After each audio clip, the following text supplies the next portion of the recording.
नमस्कार साथियों, यीशु वेदा एकेडमी में आपका स्वागत है। तो आज हम लोग लेकर के आए हैं हड़प्पा सभ्यता पर अभ्यास प्रश्न। इस सभ्यता के बारे में हम लोगों ने पिछले 3 क्लास में पूरे विस्तार से चर्चा किया था। अब इस पर जो अभ्यास प्रश्न है इसी लेक्चर पर आधारित है और यह जो अभ्यास प्रश्न है, यह विभिन्न एग्जाम में पूछे गए हैं और कुछ को मैंने अच्छे स्टैंडर्ड से तैयार किया है। अगर इसका प्रैक्टिस आप सही से कर लेते हैं, तो निश्चित तौर पर आप हड़प्पा सभ्यता पर कमांड हासिल कर लेंगे और किसी भी एग्जाम में हड़प्पा सभ्यता पर अगर क्वेश्चन पूछेगा, तो मैं कहता हूं कि यह आप उसमें सफलता जरूर आप हासिल करेंगे। उसमें आपका एक भी प्रश्न नहीं छूटेगा। तो चलिए शुरू करते हैं। देखिए, सबसे पहला है कि कह रहा है कि एक उन्नत जल प्रबंधन का साक्ष्य कहाँ प्राप्त हुआ था। देखिए, हड़प्पा सभ्यता का नगर हम याद करिए धौलावीरा को, ठीक है। धौलावीरा का जो नगर था, यह नगर क्या था, उन्नत जल प्रबंधन के लिए, यह उन्नत जल प्रबंधन के लिए इसे जाना जाता था, ठीक है, उन्नत जल प्रबंधन के लिए, ठीक है। यहीं पे धौलावीरा के बारे में और कुछ चर्चा कर लेते हैं। धौलावीरा में एक नगर को जो था, इस पूरे नगर को 3 भाग में बांटा गया था। यह भी हमने बताया था कि धौलावीरा ही हड़प्पा सभ्यता का एकमात्र ऐसा नगर था जिसे 3 भाग में बांटा गया था। ऐसे नहीं तो सभी नगरों को क्या होता था, 2 भाग में बांटा जाता, ठीक है। इस नगर से एक और महत्वपूर्ण बात सामने आती है कि इस नगर में ही धौलावीरा का एकमात्र स्टेडियम मिला है, ठीक है, एकमात्र स्टेडियम मिला है, ठीक है। तो एक उन्नत जल प्रबंधन का साक्ष्य प्राप्त हुआ था। कहाँ से प्राप्त हुआ था? धौलावीरा से, ठीक है। कहाँ से प्राप्त हुआ था? धौलावीरा से। हमारा आंसर क्या हो जाएगा? धौलावीरा हो जाएगा। अगला क्वेश्चन देखते हैं साथियों। अगला कह रहा है कि निम्न में कौन हड़प्पा का एक बंदरगाह नगर था? बंदरगाह नगर के बारे में हमने चर्चा किया था कि लोथल, प्रभास पाटन, उसके बाद क्या था, तुर्कोटदा, ठीक है, बालाकोट, ये सारे क्या थे? बंदरगाह नगर थे। तो हमारा आंसर क्या हो जाएगा यहाँ पे? लोथल हो जाएगा, ठीक है। अगला कह रहा है कि हड़प्पा सभ्यता में किस मानव प्रजाति की संख्या सर्वाधिक थी? हमने फर्स्ट क्लास में ही बताया था कि हड़प्पा सभ्यता में जो है 4 तरह की मानव प्रजातियां निवास करती थी। एक भूमध्य सागरीय, एक अल्पाइन अल्पाइन और दूसरा मंगोलॉयड, तीसरा मंगोलॉयड और प्रोटो ऑस्ट्रेलियाड। इसमें सबसे अधिक किसकी संख्या थी? सबसे अधिक संख्या थी भूमध्य सागरीय की, ठीक है।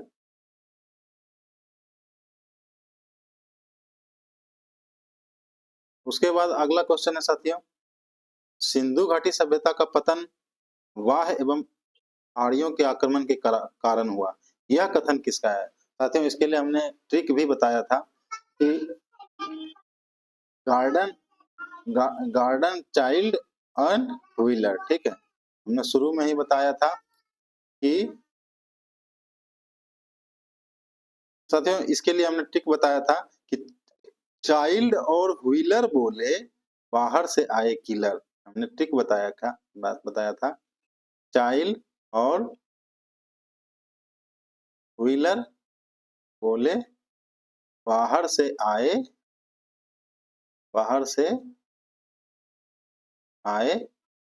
किलर, ठीक है। इसके लिए देखिए क्या शानदार ट्रिक है, एक बार आपको बस पढ़ने की आवश्यकता है, यह आपको याद हो जाएगा। तो सिंधु घाटी सभ्यता का पतन जो है कि बाह्य और आर्यों के आक्रमण के कारण हुआ। यह किसका स्टेटमेंट है? तो गार्डन चाइल्ड और व्हीलर का, ठीक है। अगला क्वेश्चन है साथियों, हड़प्पा सभ्यता का व्यापार होता था, व्यापार व्यापार होता था कहाँ से? मिस्र से, मेसोपोटामिया से, मध्य एशिया से और है इनमें से कोई नहीं, इनमें से कोई नहीं। तो साथियों, हमने बताया था कि हड़प्पा सभ्यता का जो व्यापार होता था वह इधर पश्चिम की तरफ मिस्र की तरफ भी चला जाता था, मेसोपोटामिया की सभ्यता के साथ भी होता था और साथ ही साथ यह मध्य एशिया के साथ भी होता था। हमने इस तरह से इसमें नक्शा बना करके, मैप बना करके हमने दिखाया था। ठीक है,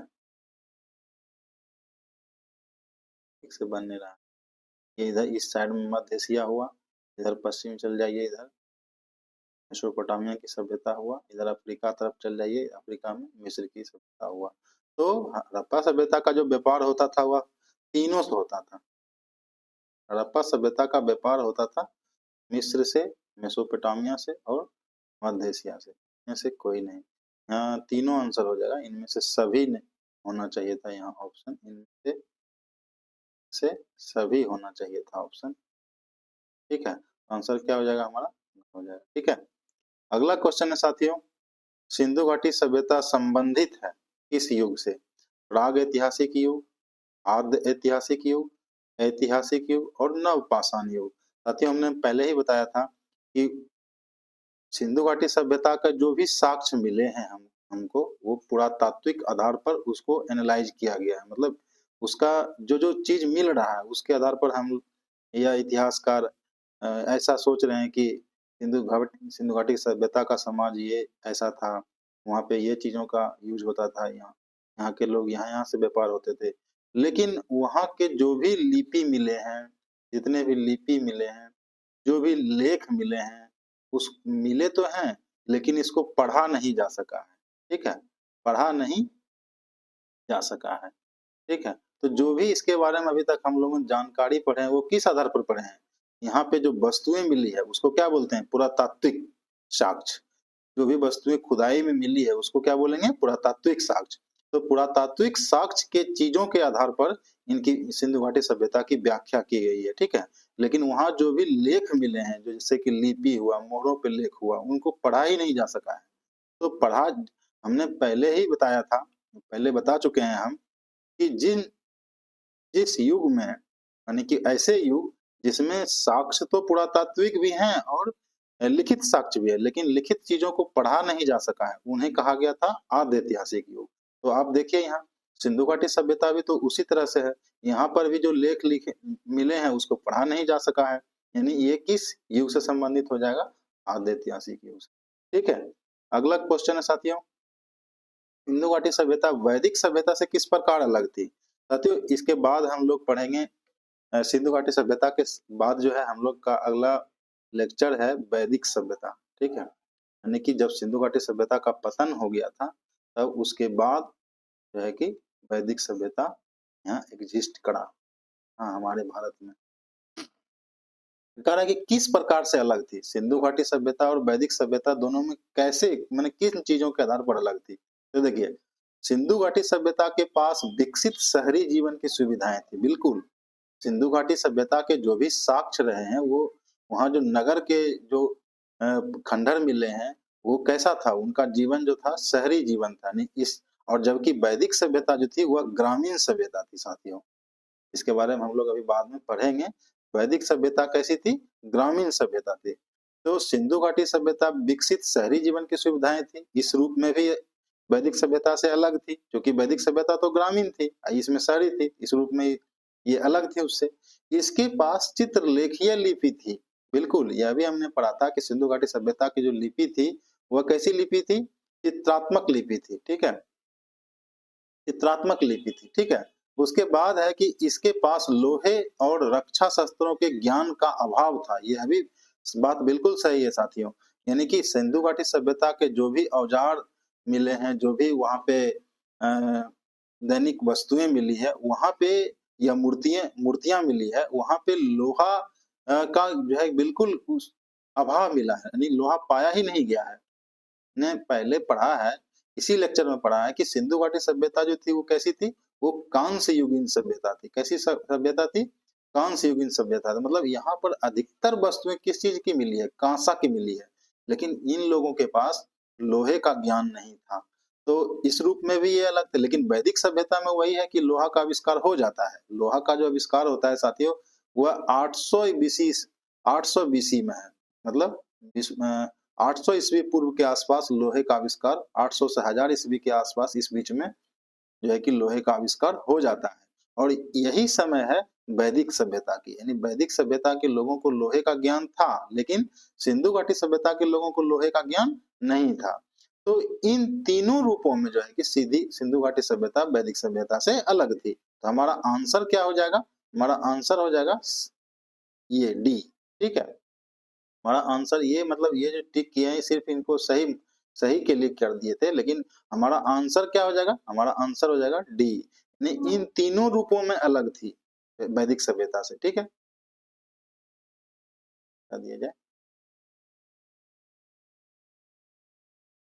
अगला क्वेश्चन है साथियों, हड़प्पा संस्कृति की जानकारी देने वाला प्रमुख स्रोत है। अब देखिए आ गया क्वेश्चन, अब इसको सोचिए, ध्यान से देखना पड़ेगा। हड़प्पा संस्कृति की जानकारी देने वाला प्रमुख स्रोत है। क्या हड़प्पा संस्कृति की जानकारी हमें शिलालेख से मिलती है, मुहरों पर अंकित लेख से मिलती है, पुरातात्विक स्रोत और उपरोक्त सभी? आप खुद सोचिए, कई लोग यहाँ पे कंफ्यूज हो जाएंगे। हड़प्पा संस्कृति में शिलालेख भी मिला है, अंकित मोहरों पर अंकित लेख भी मिला है, पुरातात्विक स्रोत भी मिला है, तो क्या हमारा आंसर डी होगा, यानी कि घ होगा? बिल्कुल नहीं। हड़प्पा संस्कृति का जानकारी जो है हमारे यहाँ बिल्कुल से पुरातात्विक स्रोत पर आधारित है। शिलालेख भी मिले हैं, मुहरों पर अंकित लेख भी मिले हैं, लेकिन इनको अभी पढ़ा ही नहीं जा सका है। तो हमको कैसे पता चलेगा कि वहाँ क्या था नहीं था? यानी हम जो है कि वहाँ जो खुदाई में चीजें मिली है, इतिहासकार उन्हीं चीजों के आधार पर व्याख्या कर रहे हैं हड़प्पा संस्कृति का। ठीक है, तो आंसर हमारा क्या हो जाएगा? पुरातात्विक स्रोत। ठीक है, अगला क्वेश्चन है साथियों, सिंधु घाटी सभ्यता का कौन सा एक स्थल नहीं है? स्थल नहीं है, देखिए अगला में चन्हुद्रो। चन्हुद्रो यहाँ पे गलत टाइप हो गया है, चन्हुद्रो। ठीक है, चन्हुद्रो, तो यह तो है ही, चन्हुद्रो ही तो एक ऐसा स्थल था जहां से क्या था, जहां से हमारा प्रसाधन मंजूषा मिली है। ठीक है, प्रसाधन मंजूषा मिली है, सजने संवरने का स्थल। ठीक है, प्रसाधन मंजूषा के साथ साथ वहां पे क्या मिला है? वहां पे आपका अलंकृत ईंट का साक्ष्य मिला है, हैं? अलंकृत ईंट का साक्ष्य मिला है, और क्या मिला है? यही तो एक ऐसा स्थल था चन्हुद्रो जो औद्योगिक नगर था, मतलब इंडस्ट्रियल था। यहाँ पे बहुत तरह के जो सिंधु सभ्यता में यूज होने वाले थे वो यहाँ पे उद्योग पाए जाते थे, यानी ये एक औद्योगिक नगर था साथियों। ठीक है, ये क्या था? औद्योगिक नगर था। ठीक है, तो सिंधु सभ्यता का कौन सा एक स्थल हमको पूछ रहा है नहीं है, तो चन्हुद्रो तो है। कोट दीजी, कोट दीजी, कोट दीजी। ठीक है, यह भी कहाँ है? यह भी सिंधु घाटी के सभ्यता का स्थल है, लेकिन है सोहगौड़ा। यहाँ टाइपिंग मिस्टेक हुआ है, सोहगौड़ा। ठीक है, यह, और एक है अगला आलमगीरपुर। आलमगीरपुर तो है ही उत्तर प्रदेश में, लेकिन सोहगौड़ा जो है साथियों, यह सिंधु घाटी सभ्यता का स्थल नहीं है। ठीक है, तो आंसर हमारा कौन सा हो जाएगा? आंसर हो जाएगा हमारा सी। ठीक है, अगला क्वेश्चन है साथियों, हड़प्पा संस्कृति में पाई गई मुहरों और टेराकोटा कलाकृतियों के निरूपण पर कौन सा पशु का प्रमाण नहीं मिले हैं? क्या है? नहीं मिले हैं। देखिए, हड़प्पा सभ्यता में हाथी भी मिला है, गैंडा भी मिला है, बाघ भी मिला है, लेकिन हड़प्पा सभ्यता में कहीं भी गाय का जो है किसी भी चीज रूप में प्रमाण नहीं मिला है। तो हमारा आंसर क्या हो जाएगा? गाय हो जाएगा। ठीक है, अगला क्वेश्चन है हमारा साथियों, अगला क्वेश्चन है सुमेलित करना है हमको, मिलाना है। तो देखिए, एक तरफ है हड़प्पा सभ्यता के स्थल और एक तरफ है वहां से मिले हुए साक्ष्य। तो लोथल, लोथल से क्या मिला है? लोथल क्या था? एक डॉकयार्ड था। क्या था? डॉकयार्ड था, यानी कि बंदरगाह नगर था। डॉकयार्ड को एक क्या बोलते हैं? बंदरगाह बोलते हैं। कालीबंगा से क्या मिला है? जुते हुए खेत। ठीक है, धौलावीरा अभी हम बताए थे इससे पहले, धौलावीरा क्या था? जल संरक्षण तकनीक। बनावली से क्या मिला है? मिट्टी का हल। तो हमारा क्या हो गया? एक का बी, एक का एक का एक का बी, यानी बी का एक, देखिए किसमें है? बी का एक इसमें है, और ए का यहाँ स्मॉल ए होना चाहिए, ए का दू, ए का दू, यानी कि कालीबंगा। यही तो लग रहा है कि ए का हो गया यहाँ पे दो, बी का हो गया यहाँ पर एक, उल्टा चल गया यहाँ पे, ये वाला होना चाहिए था यहाँ पे, और ये 1 2 यहाँ होना चाहिए था साथियों। थोड़ा सा इसको देख लीजिएगा, लेकिन लोथल का डॉकयार्ड हो गया यहाँ पे, ऑप्शन थोड़ा उल्टा पुल्टा हो गया। सी का यहाँ पे 4, देखिए सी का यहाँ पे 4। ठीक है, और डी का यहाँ पे 3, डी का यहाँ पे 3 धौलावीरा। बिल्कुल आंसर हमारा कौन सा हो जाएगा, यहाँ पे सी हो जाएगा। ठीक है, अगला क्वेश्चन है साथियों, अगला क्वेश्चन है सिंधु घाटी सभ्यता के बारे में असत्य कथन यानी कि गलत कथन हमको पहचानना है। गलत, रॉन्ग, इस कई बार जो है स्टूडेंट इसी पे मिस्टेक कर देता है, गलत पूछ रहा है कि सही पूछ रहा है, लेकिन हमको पूछ रहा है गलत कथन को पहचानना है। हम पहला है कि नगर में नालियों की सुदृढ़ व्यवस्था थी, ये तो सही कथन है। सिंधु घाटी सभ्यता में तो नाली बहुत अच्छे तरह से नाली बनाए गए थे। उसके बाद है कि व्यापार और वाणिज्य उन्नत दशा में थी, यह भी सही कथन है। मातृ देवी की उपासना की जाती थी, यह भी सही कथन है। लेकिन यहाँ पे देखिए अगला कह रहा है कि लोग जो है कि लोहे से परिचित थे। अभी हमने बताया थोड़ा देर पहले कि सिंधु घाटी सभ्यता के लोग लोहे से परिचित नहीं थे, तो गलत कथन कौन सा हो जाएगा, आंसर इज डी। ठीक है, अगला कह रहा है कि सुमेलित कौन सा नहीं है, आलमगीरपुर उत्तर प्रदेश, आलमगीरपुर तो उत्तर प्रदेश में ही है, दाइमाबाद महाराष्ट्र में ही है, कालीबंगा कहाँ है साथियों, कालीबंगा है हरियाणा में नहीं है, ये कालीबंगा कहाँ है, राजस्थान में है। कहाँ है, राजस्थान में है। सिंधु घाटी सभ्यता का ये स्थल है, रोपड़ पंजाब में ही है। तो आंसर हमारा कौन सा हो जाएगा, सी हो जाएगा। ठीक है, अगला क्वेश्चन है साथियों, अगला क्वेश्चन कर रहा है कि निम्नलिखित में से कौन सा स्थल गुजरात में है। पहला है लोथल, कालीबंगा, लोथल कहाँ है, गुजरात में ही है। कालीबंगा कहाँ है, अभी थोड़ा देर पहले बताया हमने, कालीबंगा राजस्थान में है। सुरकोटदा गुजरात में है। मांदा कहाँ पड़ता है, जम्मू कश्मीर में पड़ता है। तो ये देखिए बीपीएससी में पूछा हुआ क्वेश्चन है, उपरोक्त में से एक से अधिक, उपरोक्त में से कोई नहीं। तो हमारा आंसर क्या हो जाएगा, उपरोक्त में से एक से अधिक हो जाएगा। ठीक है, लोथल और सुरकोटदा कहाँ पाया जाता है, पाया गया है गुजरात में। हड़प्पा सभ्यता का एकमात्र स्टेडियम, देखिए हमने अभी जस्ट थोड़ा देर पहले ही बताया था कि हड़प्पा सभ्यता का एकमात्र स्टेडियम कहाँ मिला है, धौलावीरा में मिला है। उसके बाद अगला क्वेश्चन है, हड़प्पा सभ्यता का कौन सा स्थल भारत में नहीं था, भारत में नहीं था। देखिए दाइमाबाद कहाँ पड़ता है, महाराष्ट्र में, यानी कि ये तो भारत में ही है। लोथल कहाँ पड़ता है, गुजरात में, यह भी भारत में ही है। मोहनजोदड़ो, देखिए यह हमने पढ़ा था जब लेक्चर पढ़ रहे थे सिंधु सभ्यता के बारे में, तो उसमें हमने पढ़ा था कि यह पाकिस्तान में है। कहाँ पड़ता है, पाकिस्तान में। तो और कालीबंगा कहाँ है, राजस्थान में। तो आंसर हमारा कौन सा भारत में नहीं है, नहीं कौन सा स्थल है, मोहनजोदड़ो। ठीक है, अगला क्वेश्चन है साथियों, अगला क्वेश्चन है कह रहा है कि निम्नलिखित में से कौन सा एक पत्तन नगर था। पत्तन मतलब वही डॉकयार्ड वाला, बंदरगाह वाला। कौन सा एक पत्तन नगर था। देखिए लोथल के बारे में भी हमने पढ़ा है कि वह भी एक पत्तन नगर था, सुरकोटदा भी पत्तन नगर था, प्रवास पाटन भी पत्तन नगर था। तो हमारा आंसर क्या हो जाएगा, में से सभी हो जाएगा। ठीक है, उसके बाद कह रहा है कि हड़प्पा सभ्यता का सबसे बड़ा स्थल कौन है। देखिए इसके बारे में भी हमने पढ़ा था कि राखी गढ़ी, राखी गढ़ी जो है हड़प्पा सभ्यता का सबसे बड़ा स्थल है। सोचिए जितना भी उसका स्थल मिला है उसमें सबसे बड़ा कौन सा है, राखी गढ़ी है। सबसे बड़ा स्थल पहचान में हुआ है राखी गढ़ी। ठीक है, राखी सबसे बड़ा स्थल। ठीक है, सबसे बड़ा स्थल कौन सा हो जाएगा, राखी गढ़ी। ठीक है, अगला है कि हड़प्पा सभ्यता के किस स्थल से शैलकृत जलकुंड, जलकुंड का मतलब क्या हुआ, जल संरक्षण प्रणाली, जल संरक्षण प्रणाली या जल प्रबंधन प्रणाली कहाँ मिला था, धौलावीरा में।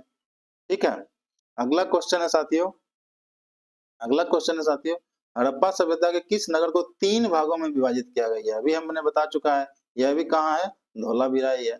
लेखन कला का सर्वप्रथम, लेखन कला का विकास सर्वप्रथम प्राचीन सभ्यता थी। लेखन कला का जो विकास हुआ किस सभ्यता में सबसे पहले हुआ, तो सबसे पहले हुआ है साथियों सुमेरियन सभ्यता में। लेखन कला का विकास सबसे पहले कहाँ हुआ है, सुमेरियन सभ्यता में। ठीक है, उसके बाद कह रहा है कि हड़प्पा सभ्यता के बारे में निम्नलिखित में से कौन सा कथन गलत कथन है, वो गलत पहचानना है। फिर से देखिए कह रहा है कि यह उपमहाद्वीप के प्रारंभिक नगरों के साक्ष्य है। बिल्कुल साथियों, हमने देखिए उपमहाद्वीप क्या है, यहाँ भारत, एक मिनट थोड़ा बना लेते हैं।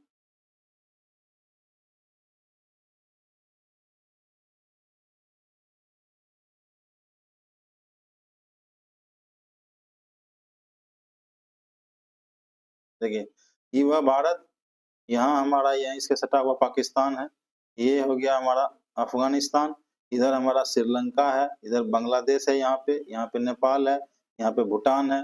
ठीक है, इधर तो ये जो पूरा इलाका है, ये पूरा इलाके को भारत, पाकिस्तान, अफगानिस्तान, श्रीलंका, बांग्लादेश, नेपाल सहित ये जो इलाका है इसको कहा जाता है उपमहाद्वीप। देखिए ये अपने आप में बहुत बड़ा है, तो इसीलिए इसको कहा जाता है एक उपमहाद्वीप है ये, और जनसंख्या भी यहाँ सब मिला करके काफी ज्यादा है, इसलिए इसको क्या कहा जाता है, एक उपमहाद्वीप कहा जाता है। तो अब देखिए कह रहा है कि हड़प्पा सभ्यता के बारे में कौन सा कथन गलत कथन है। कह रहा है कि यह उपमहाद्वीप के प्रारंभिक नगरों के साक्ष्य हैं। बिल्कुल, यह जो उपमहाद्वीप है, हड़प्पा सभ्यता यही सब मिला है, अफगानिस्तान में कुछ पाकिस्तान में, और अधिकांश जो है कि भारत में। तो हड़प्पा सभ्यता जो थे क्या था, एक नगर सभ्यता था। तो इस उपमहाद्वीप के प्रारंभिक नगर है साथियों, क्योंकि इसके बाद जो है कि वैदिक सभ्यता हुई, वह तो ग्रामीण सभ्यता थी, और फिर बाद कंटिन्यूअसली चलता रहा। तो यह जो सभ्यता है, यह इस उपमहाद्वीप के, भारतीय उपमहाद्वीप के प्रारंभिक नगर थे। तो एक ये जो है वह तो बिल्कुल सही कथन है। इनको पूछ रहा है कि गलत कथन कौन सा है। अब देखिए इसमें कह रहा है कि दाईं ओर से बाईं ओर लिखी जाने वाली लिपि के प्रथम उपयोग का संकेत है। बिल्कुल, यहाँ जो लिपि मिली है उसमें क्या है, दाईं तरफ से, हम लोग जनरली लिखते हैं बाईं तरफ से दाईं तरफ, इस तरफ लिखते जाते हैं, लेकिन यहाँ पे जो लिखावट होता था, लिपि होता था, वह दाईं तरफ से बाईं तरफ लिखे जाने वाले लिपि का संकेत है। तो यह भी कथन क्या है, सही कथन है।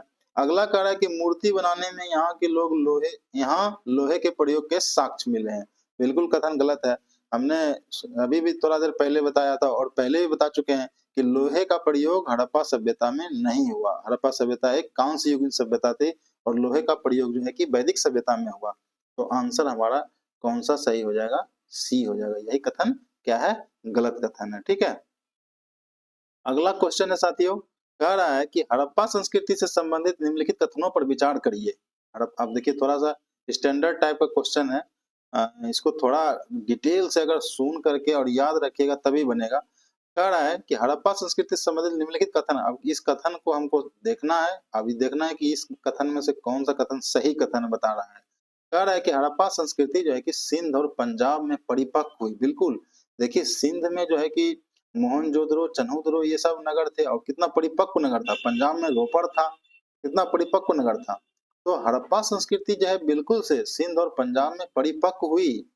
ठीक है, वहां से यह दक्षिण और पूर्व की ओर फैली। बिल्कुल, हमने देखा था कि हड़प्पा संस्कृति जो है कि कहाँ कहाँ है साथियों, यहाँ पे देखिए, हड़प्पा संस्कृति यहाँ पंजाब इस क्षेत्रों में परिपक्व रूप में हुई, वहां से फिर दक्षिण यानी कि दायमाबाद महाराष्ट्र की तरफ फैली, और यहाँ से फिर पूरब आलमगीरपुर की तरफ फैली। तो यह भी कथन तो बिल्कुल सही कथन है साथियों, यानी कि यहाँ से वह जो है कि दक्षिण और पूर्व की ओर फैली। तो एक भी सही है, दो भी सही है। अब देखिए यह सभ्यता मिस्र और मेसोपोटामिया से बड़ा था। बिल्कुल, देखिए यह सभ्यता कितना बड़ा था। यह सभ्यता जो है साथियों, देखिए ये पूरा इलाका जो है कि हड़प्पा सभ्यता का इलाका है। पूरा इलाका देखिए कितना बड़ा सभ्यता है। ठीक है, तो यह सभ्यता वास्तव में मिस्र और मेसोपोटामिया की सभ्यता से भी बड़ा था। तो आंसर हमारा क्या होगा, सभी तीनों कथन सत्य है। यहाँ पे चारों लिखा गया है, सभी तीनों कथन सत्य है। ठीक है, अगला क्वेश्चन है साथियों, अगला क्वेश्चन है हड़प्पा संस्कृति से संबंधित निम्नलिखित कथनों पर विचार करिए। पहला स्टेटमेंट है, यह सभ्यता लौकिक थी, धार्मिक तत्व उपस्थित होने के बावजूद वर्चस्ववादी नहीं थी। अब याद करिए, हमने बताया था कि इस सभ्यता में धार्मिक तत्व उपलब्ध मतलब कि मौजूद थे, जैसे कि मूर्तियां मिली है कई जगहों पे बड़ा सा, जैसे मोहनजोदड़ो में जो है कि एक बड़ा सा स्नान कुंड मिला है। हमने बताया था, उसका डायमेंशन भी बताया था, 11.88 मीटर लंबा है, और तो देख लीजिए कितना गहरा और कितना चौड़ा है, 7 पॉइंट समथिंग मीटर जो है कि चौड़ा था, और 1 पॉइंट समथिंग मीटर या 2 पॉइंट समथिंग मीटर जो है कि यह गहरा था। तो यह क्या था, एक बड़ा सा अथी था ये, मतलब जलाशय था। इसमें सभी लोग नहाते थे और कर्मकांड जैसे पूजा पाठ इस तरह का होता था। ठीक है, तो धार्मिक तत्व तो यहाँ उपस्थित थे। इसका मतलब है कि धार्मिक तत्व उपस्थित, लेकिन यह वर्चस्वशाली नहीं थी। ऐसा नहीं कि धार्मिक प्रवृत्ति के लोग ही वहां पे शासन करते थे, या धर्म का वहां पे बोलबाला था, इस तरह का यहाँ पे नहीं था। ठीक है ना, और एक एक बात और इसमें कहा है कि यह सभ्यता जो है लौकिक थी। बिल्कुल, लौकिक का मतलब क्या है साथियों, यहाँ पे देखिए, लौकिक का अर्थ हुआ कि लोग जो है कि पारलौकिक जीवन में भी विश्वास करते थे। इसका मतलब है कि लोग यह विश्वास करते थे कि मरने के बाद भी जो है कि लोग जो है कि उसको कुछ चीज़ों का ज़रूरत पड़ता है। जैसे कई बार देखिए कि कई जगहों पे मनुष्य का के साथ में कुत्ता को दफ़ना दिया गया, जैसे रोपड़। रोपड़ में ही यह हुआ है कि मनुष्य के साथ जो है कि कुत्ता को दफ़ना दिया गया। ऐसा क्यों किया गया? ऐसा हो सकता है इसीलिए किया गया हो कि लोग जो है कि यह समझते उसका प्रिय रहा होगा, कुत्ता हो सकता है उस आदमी का प्रिय रहा होगा, जो इसलिए लोग समझे कि इसके साथ मर गया तो इसके साथ को दफ़ना दो, बाद में इसके साथ में मरने के बाद भी इसके साथ रहेगा, ऐसा वो लोग मानते थे। कई जगहों पर देखा जाता है कि उसके 2-3 शव एक साथ दफनाए जाने का भी साक्ष्य मिला है। कई जगहों पर शव के साथ में उसके कुछ प्रयोग के सामान मिले हैं। तो लोग तो ऐसा विश्वास करते थे यहाँ पे सिंधु घाटी सभ्यता में कि मरने के बाद भी जो है ना जीवन में मरने के बाद भी जीवन है और लोगों को इन चीज़ों की ज़रूरत पड़ेगी। तो यह सभ्यता जो थी बिल्कुल साथियों लौकिक थी और धार्मिक तत्व भी उपस्थित था, लेकिन धार्मिक तत्व वर्चस्ववादी नहीं था। तो यानी कि यह जो स्टेटमेंट है वो हमारा सही है। अब कह रहा है कि उस काल में भारत में कपास से वस्त्र बनाए जाते थे। साथियों हमने इसके बारे में पहले बताया था कि हड़प्पा सभ्यता ही भारत में सबसे पहली सभ्यता थी या पहला जो कपास वहाँ पे पाया गया सबसे पहले कहाँ हुआ? कपास उपजाने का जो श्रेय जाता है सबसे पहले सिंधु सभ्यता के लोगों को जाता है और वहाँ जो है कपास से वस्त्र बनाए जाते थे। तो दोनों कथन हमारा क्या है? सही कथन है। तो आंसर क्या हमको पूछ रहा है उपरोक्त में से कितने कथन सत्य है? आंसर क्या हो जाएगा हमारा? सी हो जाएगा। अगला कह रहा है कि हड़प्पा संस्कृति की विशेषताओं के संबंध में निम्नलिखित कथनों पर विचार करिए। कह रहा है कि यह एक नगरीय सभ्यता थी, बिल्कुल सही। इनकी लिपि चित्रात्मक थी, यह भी सही। यहाँ के लोगों ने मापन प्रणाली का विकास किया था, बिल्कुल सही साथियों। मापन प्रणाली का विकास का हम लोगों ने साक्ष्य देखा है कि चनूदरो में जो है कि माप-तोल प्रणाली के औद्योगिक नगर भी थे और इन लोगों ने अ 16 के गुणक वाली माप-तोल प्रणाली का विकास किया था, ठीक है? तो यहाँ पे यह भी तीनों कथन सत्य है, तो यहाँ पे क्या आंसर क्या हो जाएगा? सभी कथन सत्य है, ठीक है? अगला क्वेश्चन है साथियों और अगला क्वेश्चन है हड़प्पा सभ्यता के संदर्भ में गलत कथन को पहचानना है हमको। गलत कथन इस बार देखना है। देखिए कह रहा है कि इस संस्कृति के लोगों ने सबसे पहले कपास का उत्पादन किया। अभी जस्ट हमने बताया था कि हड़प्पा सभ्यता ही पहली सभ्यता थी, जहाँ सबसे पहले कपास का उत्पादन हुआ था। ठीक है? तो यह कथन तो हमारा सही है, गलत तो है नहीं, हमको गलत पहचानना है। इस काल के लोगों के द्वारा लोहे के औजारों का प्रयोग किया जाता था। देखिए कितनी बार आ चुका है ये क्वेश्चन और इसका मतलब वाइटल क्वेश्चन है, वाइटल चीज़ है ये। लोहे का जो है कि औजार का कभी प्रयोग नहीं हुआ था हड़प्पा सभ्यता में, तो यही तो स्टेटमेंट हमारा गलत है। देखिए तिल, सरसों, जौ की खेती होती ही थी और कालीबंगा से भी भूकंप के साक्ष्य मिले ही हैं। तो हमारा गलत कथन कौन-सा हो जाएगा? ऑप्शन इज बी, ठीक है? अगला क्वेश्चन और लास्ट क्वेश्चन है साथियों हड़प्पा सभ्यता के संदर्भ में सही कथनों पर विचार करिए। कह रहा है कि हड़प्पा संस्कृति में वर्ग व्यवस्था के चिन्ह दिखाई देते हैं और लिंग पूजा का प्रचलन हड़प्पा काल से शुरू होता था। देखिए हड़प्पा सभ्यता में वर्ग व्यवस्था बिल्कुल था। किसी भी नगर को देखिए अधिकांश नगरों को 2 भाग में बाँटा गया था। जो ऊँचा नगर था उस पर प्रशासक लोग रहते थे, जो समृद्ध लोग रहते थे वो रहते थे। ठीक है? और नीचे नगर जो था उसमें मज़दूर, शिल्पकार वर्ग, किसान वर्ग ये सभी मौजूद होते थे। तो वर्ग व्यवस्था तो हड़प्पा संस्कृति में दिखाई पड़ता ही है। और लिंग पूजा का प्रचलन जो है शिवलिंग पूजा जो है वो वो भी कहाँ से शुरू मतलब प्रचलन कहाँ से दिखाई देता है? यही हड़प्पा सभ्यता से दिखाई देता है। तो हमको क्या है, ये दोनों कथन सही है साथियों। तो 1 और सी दोनों 1 और 2 दोनों कथन सही है। तो इस तरह से हम लोगों ने आज हड़प्पा सभ्यता के पर अभ्यास प्रश्न को कंप्लीट किया है। इसके बाद जो हमारा लेक्चर आएगा साथियों, वह आएगा वैदिक सभ्यता पर। वैदिक सभ्यता को हम लोग खत्म करेंगे और इसके ऊपर फिर से अभ्यास करेंगे, ठीक है? अगर ये सेशन साथियों अच्छा लगे तो इसको ज़रूर लाइक, शेयर और सब्सक्राइब करिए क्योंकि ये जो है कि मतलब सारा इसके बाद जो भी लेक्चर आएगा हम लोग कोशिश करेंगे कि ये पूरा तरह से इसको हिस्ट्री का जो भी है जहाँ तक हो पूरा प्राचीन भारत, मध्यकालीन भारत और आधुनिक भारत एक-एक को हर चैप्टर को लेक्चर के साथ उसका अभ्यास का हम लोग करेंगे और यह सभी जो है कि बिल्कुल फ्री में उपलब्ध होगा। इसलिए साथियों रिक्वेस्ट है कि इसको लाइक करिए, सब्सक्राइब करिए और शेयर ज़रूर करिए अपने साथियों के साथ। धन्यवाद।